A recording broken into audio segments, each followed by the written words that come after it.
Maka itu yang datang mendengar nanti belum ngisi pulang harus ngisi. Jangan sampai tidak. Kenapa? Begini gereja mengajarkan. Kalau suatu hari seandainya, bukan kalian, ini contoh yang lain, yang diundang hadir menjadi saksi pada pernikahan itu setelah berapa tahun, atau dengar kabar mereka itu aneh-aneh, bahkan sampai dengar kabar mau cerai, maka yang hadir pada pernikahan itu berhak cari rumah mereka di mana. Mungkin sudah pindah, cari di mana mereka. Nah, begitu kita sudah ketemu alamat mereka, saudara, langsung kita bilang, kami dengar kalian sedang ada apa-apa. Kalau betul, keluarkan buku tamu pernikahan kalian. Tunjukkan halaman tanda tangan saudara. Aku tanda tangan di sini, menjadi saksi bahwa kamu dua akan setia sampai mati. Kenapa sekarang ada apa-apa?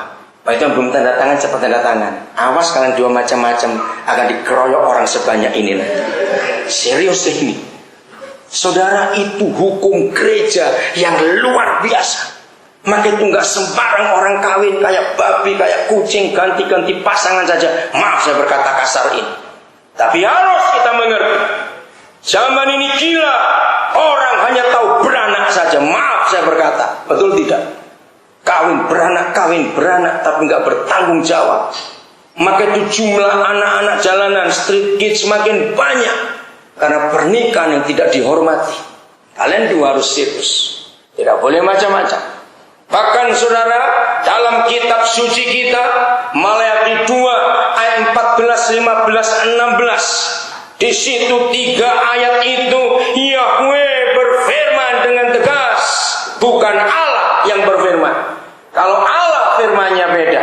Laki-laki ibu kalau sanggup bisa kawin lebih dari 4, itu firman Allah. Tapi firman Yahweh, 1 istri dan 1 suami. Maka itu kita harus bedakan.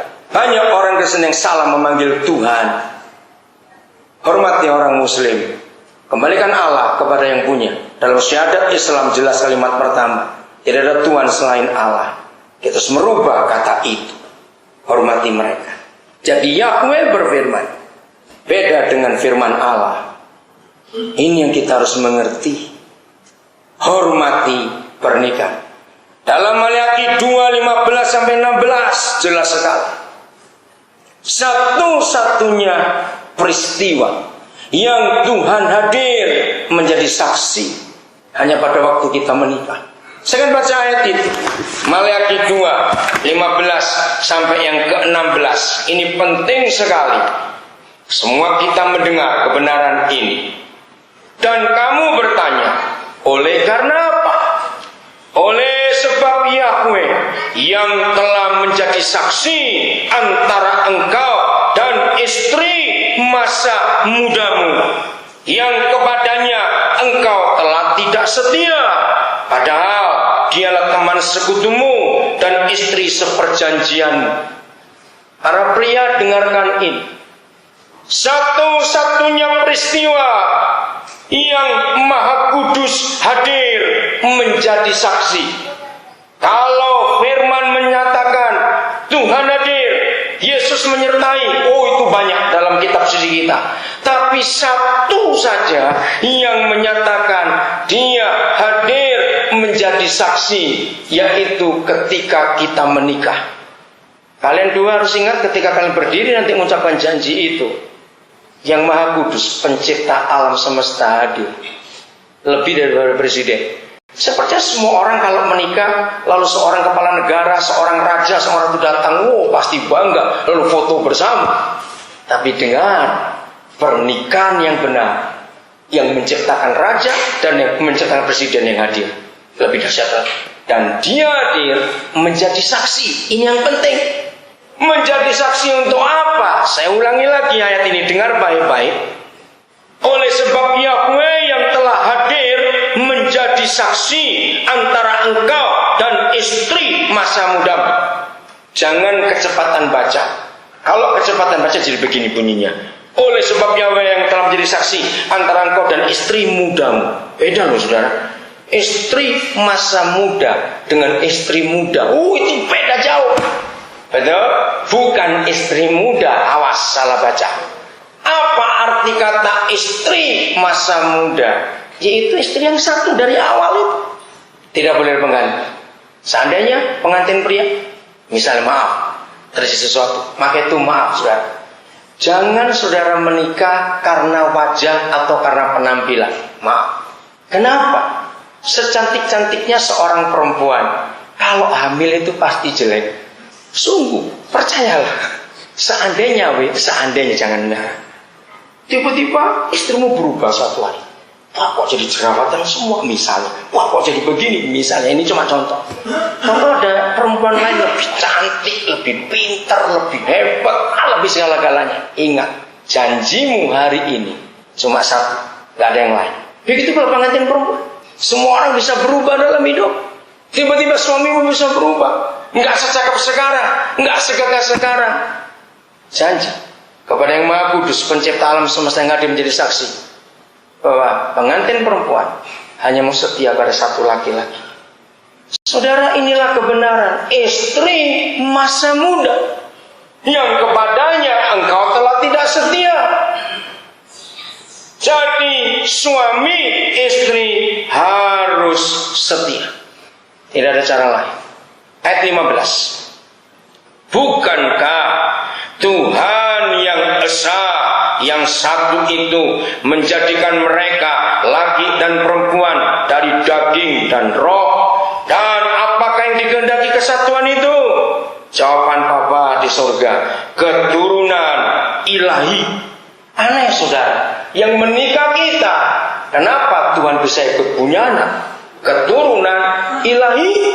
Ternyata semua pernikahan yang dikuduskan itu akan lahir anak-anak yang luar biasa. Maka itu gereja menentang KB.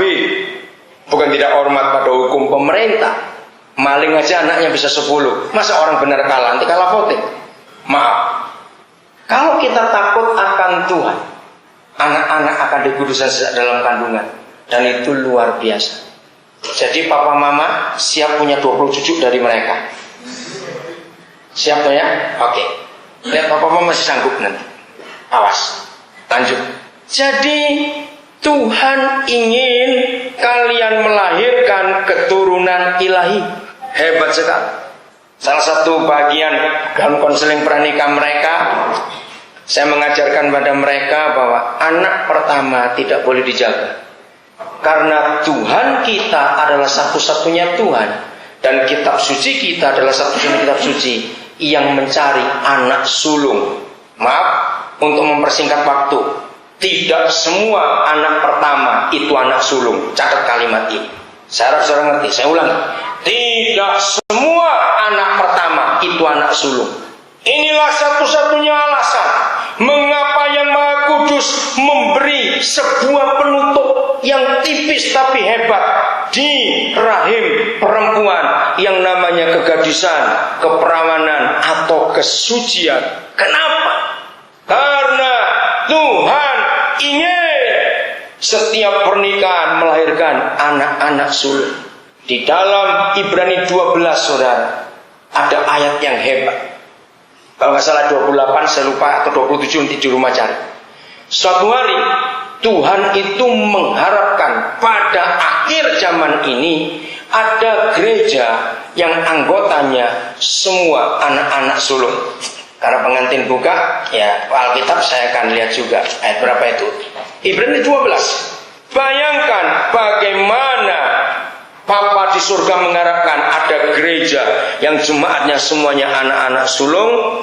Ayat yang ke 22-23 Ibrani 12 22-23. Tetapi kamu sudah datang ke Bukit Sion, ke kota Tuhan yang hidup, Yerusalem surgawi, dan kepada beribu-ribu malaikat, suatu kumpulan yang meriah. Ayat 23. Dan kepada gereja anak-anak sulung yang namanya terdaftar di surga, dan datang kepada Tuhan yang menghakimi semua orang, dan kepada roh-roh orang-orang benar yang telah menjadi sempurna. Hebat. Jadi Tuhan Yesus mengharapkan ada gereja yang nantinya semua anggotanya adalah anak-anak sulung. Maka itu mengapa setan menawarkan free sex. Dengan free sex, anak-anak sulung dibantai semua. Dengan free sex, nggak akan ada